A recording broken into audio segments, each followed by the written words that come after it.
gave me such an important part in this time. Go to my people Israel and say to them to build my temple. Oh, but all of these difficulties, okay, but it's still possible. To build a temple on the Temple Mount is much easier than to establish the state of Israel.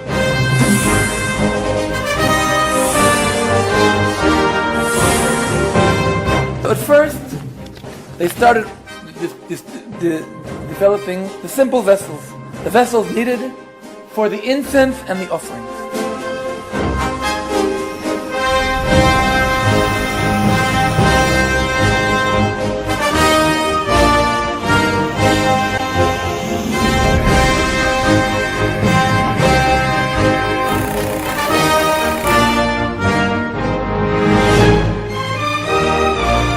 We did something like 7-8 items for the temple.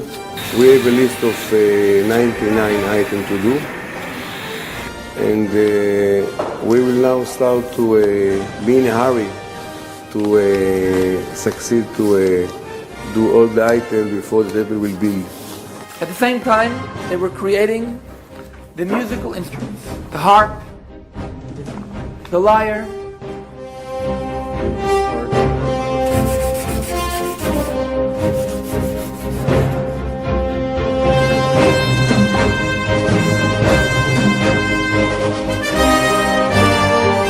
then the vestments.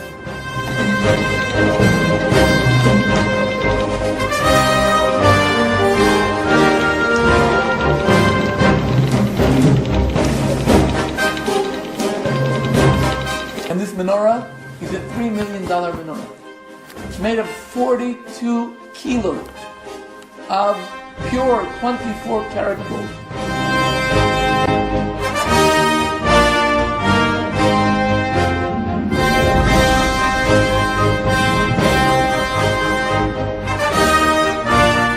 Now, the latest project is there's a team of architects who are working on the blueprint.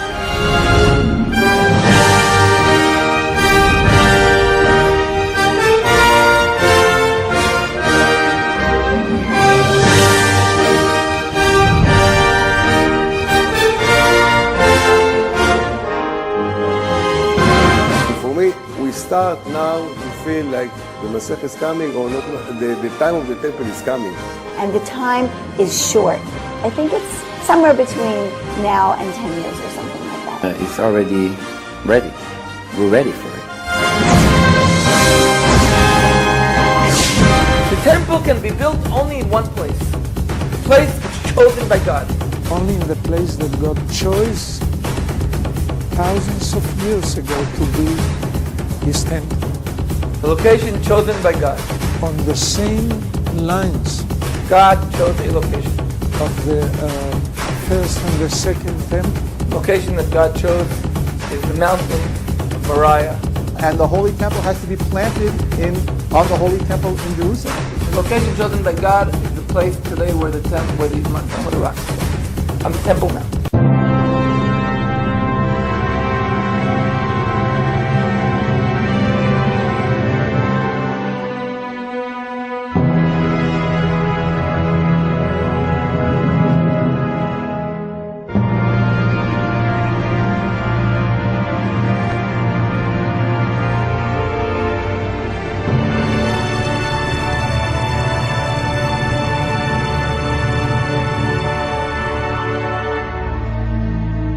That issue is not acceptable by many Muslims or many Palestinians or many Arabs. The Domo the Rock to the Muslims, it's a very holy shrine, very holy place. They think from there where Muhammad ascended to heaven. I believe that the temple will be rebuilt again. I believe the Bible does indicate that they will rebuild the temple. There's no doubt that the temple is going to be built on the Temple Mount. If circumstances become right, they can accomplish it. If they decide to do it, and if the circumstances were to become right, then they can do it. I mean, says that there are 9 chapters that we've got to do something with.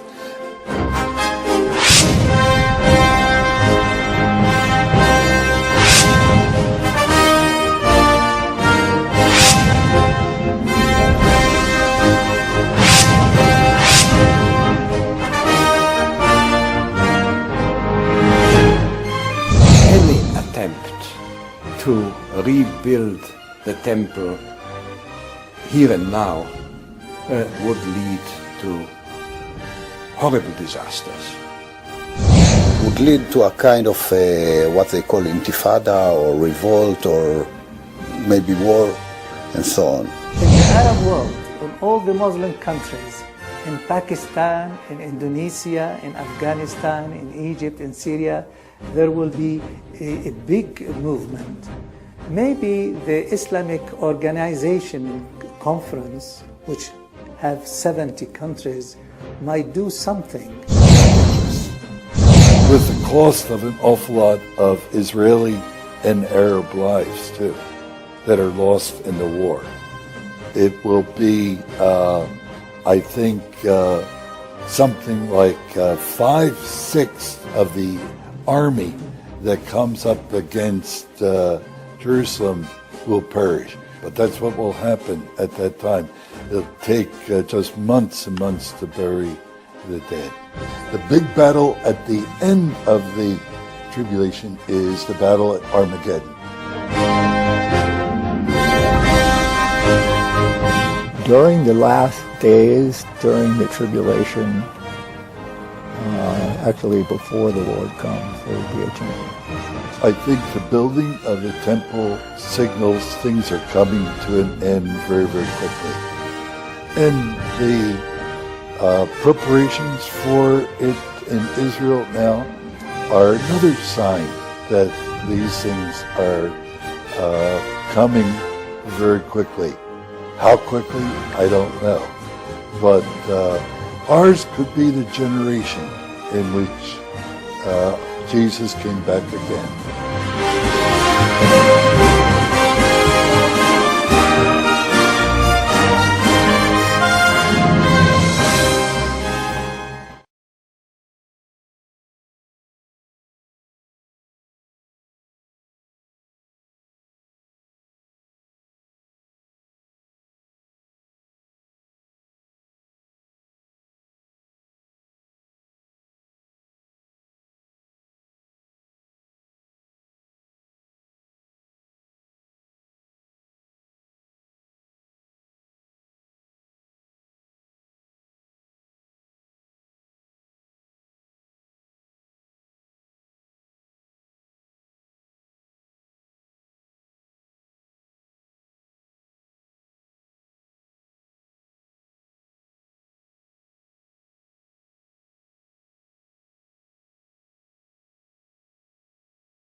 Yitzhak, we're looking at some exciting new footage that we have just received of a brand new red heifer that was born in the United States of America and is being raised as a red heifer according to the laws of Torah for the purpose of possibly, hopefully, presenting her to the people of Israel for the role of cleansing in the building of the Third Temple. So this is very, very exciting.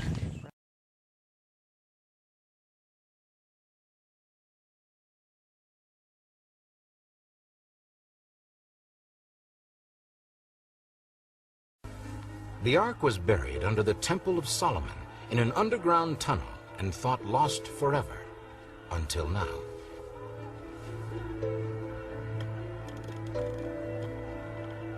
The most important evidence that the Bible is totally true could come from the rediscovery of the Ark of the Covenant. That's why so many have looked so hard for it. But does the Ark really exist? Did it ever exist? In 1981, an excavation took place on Temple Mount, in which 3 rabbis made a discovery that nearly set off another holy war between the Muslims and Jews. If we look at this sketch of the Temple Mount in Jerusalem, we can see subterranean passageways. Superimposing upon this a model of the temple, the Jewish historical sources tell us that there was a chamber of wood, or a wood pen, underneath which was a secret chamber that King Josiah deposited the Ark of the Covenant in shortly before the destruction of the temple by the Babylonians. In 1981, 3 rabbis entered through Warren's Gate, one of the original entrances to the Temple Mount. They tunneled through and came to an area in which they claim they now have direct knowledge of the exact location of the Ark of the Covenant.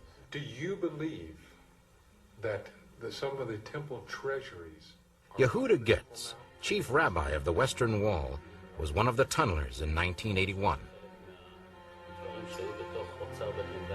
Rabbi Getz states that he has found the Ark of the Covenant and its contents, including the tablets containing the original 10 Commandments, hidden for over 2,500 years in the secret vault beneath the temple.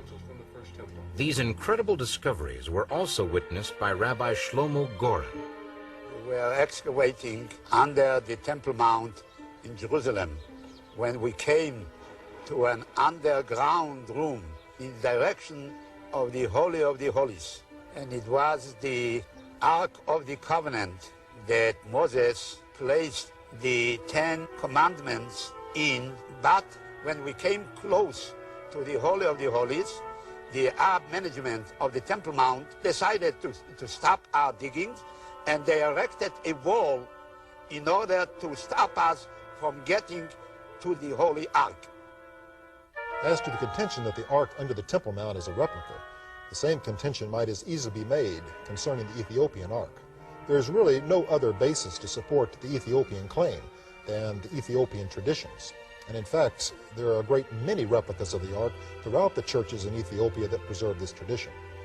The evidence rather strongly supports the real Ark being under the Temple Mount. One of the most events on the horizon today is the emergence of a temple being rebuilt in Jerusalem. This is the third of 3 major events in Israel: the reestablishment of the nation Israel, the regaining of biblical Jerusalem by Israel, which happened in 1967, and now they are preparing to build the temple. This whole event is all tangled up with their messianic expectation, and to a biblical scholar, it's one of the most exciting things on our horizon.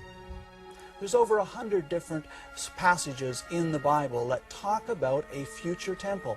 We know that Israel's getting ready to build such a temple. There's over 500 priests that are now in training in the ancient Levitical sacrifice system. We know that millions of dollars has been set aside. Even the government has been involved in studies of how to rebuild the temple. But what about the Ark? When I asked only 4 or 5 months ago the chief rabbis' representatives, together with other rabbis in Israel, about the Ark, they told me that the Ark is now in Israel. They tell me that the Ark will be in the next temple. The key to our direct relationship with God is the Holy Temple. The main way that we are going about this is by actually producing, restoring, creating the vessels that can be used in the temple. Of the 93 basic categories of vessels that are described in the Holy Sources, we have so far created almost 60 vessels made of gold, copper, and silver, according to the original source material and based on the complicated nuances and requirements of Jewish law. While our itinerary includes many of the vessels that are described in the Holy Sources to be used in the temple, the Ark is one item which is not on our itinerary for recreation because we are aware of the location of the original, which was hidden in the time of the first temple before the first destruction. The evidence is very strong. The Ark of the Covenant has been found under this mount.